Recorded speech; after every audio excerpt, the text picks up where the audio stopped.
Yosef Who Loved Shabbat by Menachem Posner. Once upon a time there was a poor man named Yosef.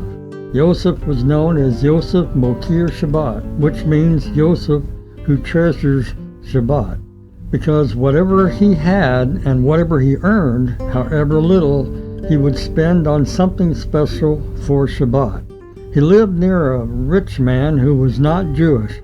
One day the rich man was told by some astrologers, people who look at the stars and say what they think will happen in the future, that everything he had would go to Yosef Mokir Shabbat. The rich man believed them and sold all his property.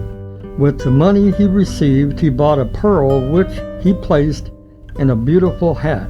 "Ha," he said to himself, "I will keep this hat on my head all the time, and there is no way my great wealth will ever go to that poor neighbor of mine, Yosef." It happened once that the rich man was crossing a river in a ferry, and a great wind came and blew his hat right into the water.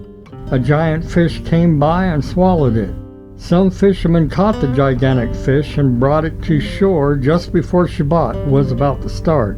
The fishermen asked, "Who would buy such a big fish so late in the day? Go bring it to Yosef."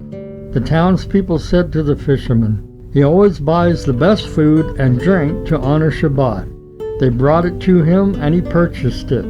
Eager to cook the fish for Shabbat, Yosef slit it open and found the giant pearl inside. That Shabbat, there was much singing and joy in Yosef's home as they all saw how God rewarded them for keeping Shabbat. An old man came to Yosef and told him, "One who lends to Shabbat, Shabbat repays him." Adapted from Shabbat 119a.